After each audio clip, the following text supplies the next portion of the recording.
कधीच नाही चुकणार तुमचे फेवरेट टीव्ही शोज झी5 सोबत, तेही एकदम फ्री। नाही म्हणजे मला मान्य आहे की यो तुझा संसार आहे, पर खरं सांगू का, मला का नाही कवा कवा वाटतं तुझं हे आहे ना तेच बरं आहे बघ।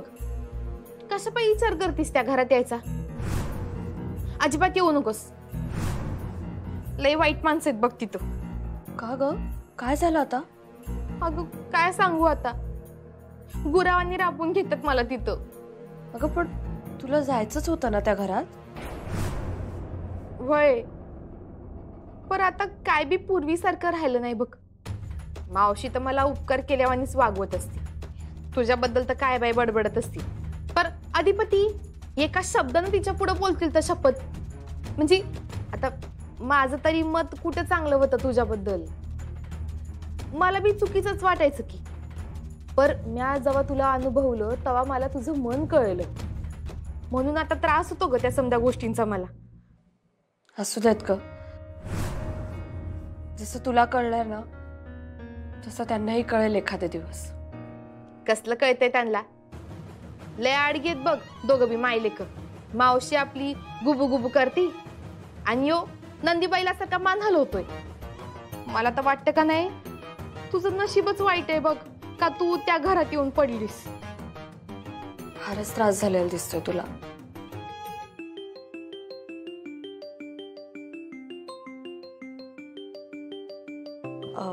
सॉरी, मला घ्यायला लागेल फोन।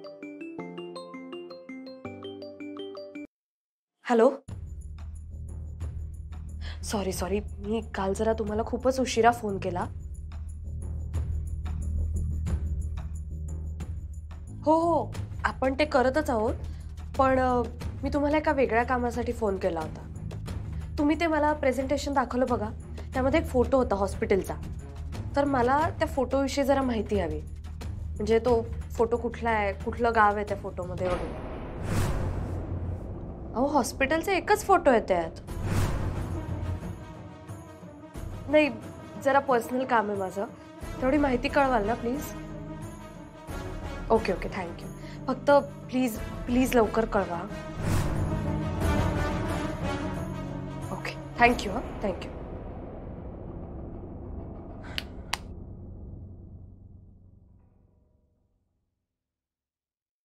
काय झालं, कुणाचा फोन होता?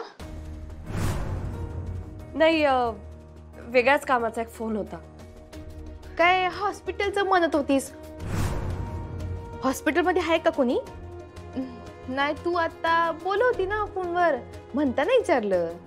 नाही नाही, हॉस्पिटलमध्ये नाहीये कोणी, पण तू जे आता सगळं बोलत होतीस ना त्यावरचं सोल्युशन आहे। म्हणजे आता मॅडमचा खरा चेहरा मी अधिपतींसमोर आणल्याशिवाय राहणार नाही। म्हणजे काय करणार काय तू?